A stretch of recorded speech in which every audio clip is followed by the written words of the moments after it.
It's an exciting new children's novel being released called Wizards Spell Magic and the Legends of Leander. It can be downloaded and excerpts read on the web from website www.wizardspellmagic.weebly.com. Quick excerpt from chapter 3 for you, Riddles, Legends and Prophecies of the Ancient Manuscripts. Just to give you a taste, as the dark wizard Delverastian searches the magical realm of Leander in his thirst for the powers of the lost magical entities, he brings destruction and chaos to the magical lands. But when 4 ordinary children from our world accidentally stumble upon one of the entities, the dark obsidian gemstone within the grounds of an old haunted castle, their adventures have only just begun. Dare they discover all of the magical entities before the dark wizard? An exciting magical children's story, and it encourages children to read more.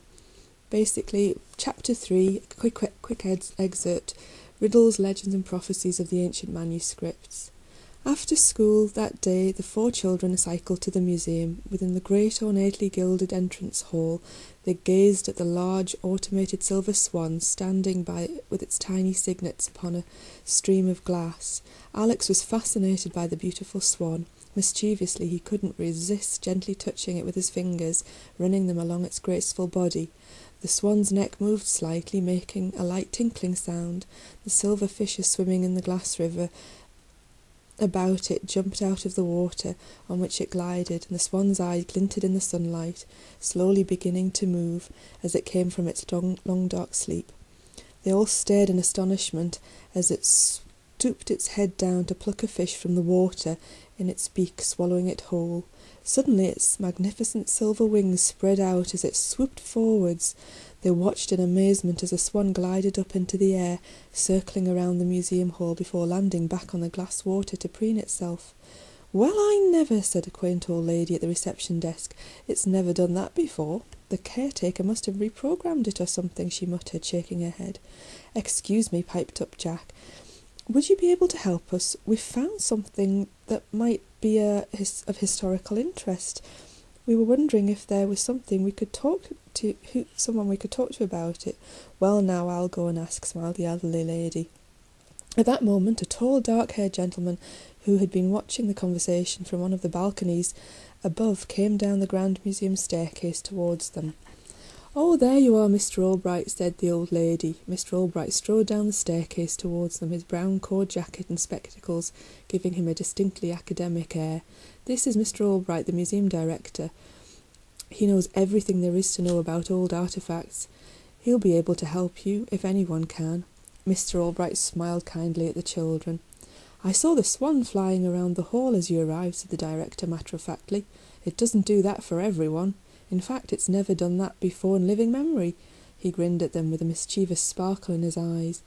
"Come with me, I want to show you something," he said, walking towards the door of an adjacent office. They followed him inside curiously. Albright took a key from the pocket of his jacket and unlocked the top drawer of the antique desk, taking out some old manuscripts covered in swirling handwriting. "Do you know what these are?" he asked them quietly. The children shook their heads blankly. "These," he said, holding up the crumbling old parchments, "are ancient manuscripts. They are hundreds upon hundreds of years old." He looked at them for a moment very seriously. "Within them is described a magical entity, the dark obsidian gemstone, told to hold exceptional magical powers it can bestow upon its master of animation, telepathy, telekinesis, fire and ice, magical forces of an ancient world. The power of its raw magic is described in these ancient manuscripts written in the legends and riddles." He paused, looking at them seriously.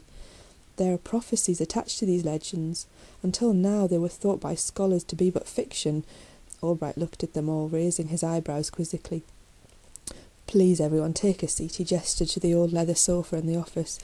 "I saw how you touched the glass swan a moment ago," he said sternly, looking at Alex. Alex cringed, expecting to be told off, but no reproach came. The museum director smiled and continued, "After you touched it, the swan flew into the air." He paused and looked around slowly at each of the children. Jack spoke up cautiously. "Do you believe in this dark obsidian gemstone?" asked Jack slowly. Mr. Albright narrowed his eyes, watching them carefully for a moment. Then he held up the ancient manuscripts. The Latin contained in these old parchments. It's an old language used by the ancient scholars. The Latin, along with the alchemical symbols written upon these manuscripts, can reveal their meaning. He looked at them quizzically. The flight of the glass swan a moment ago told me that these manuscripts contain not just mere folklore, but something very real. They can only explain one thing, and one thing that I saw out there, his voice tinged with excitement.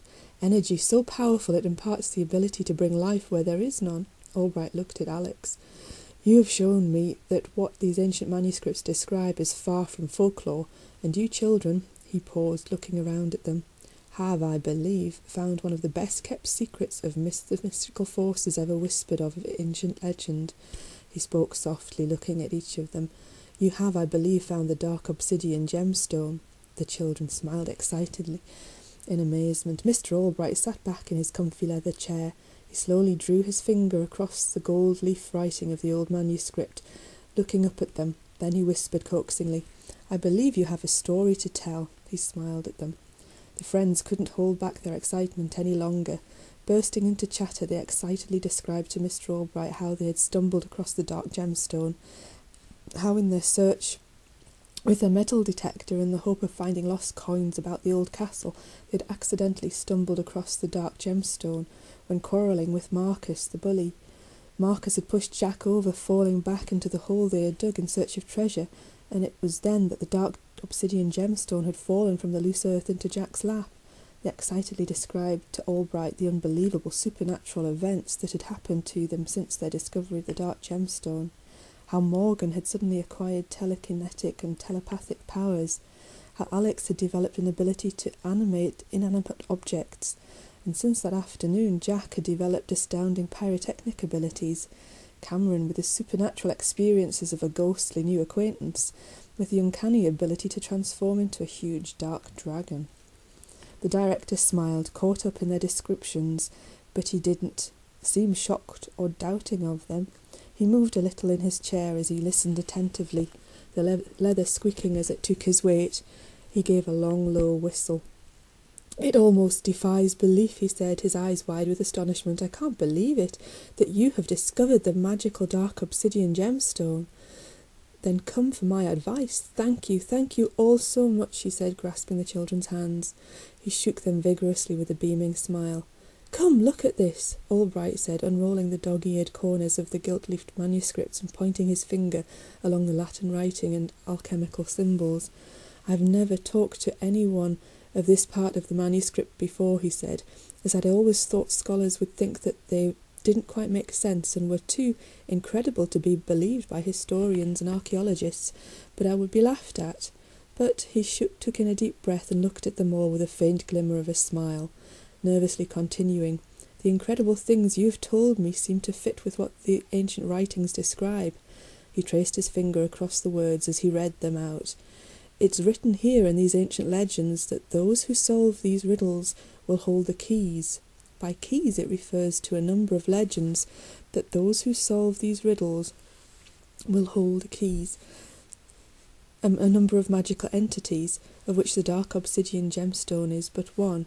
Uniting the magical entities together will unleash a great untamed raw magical power.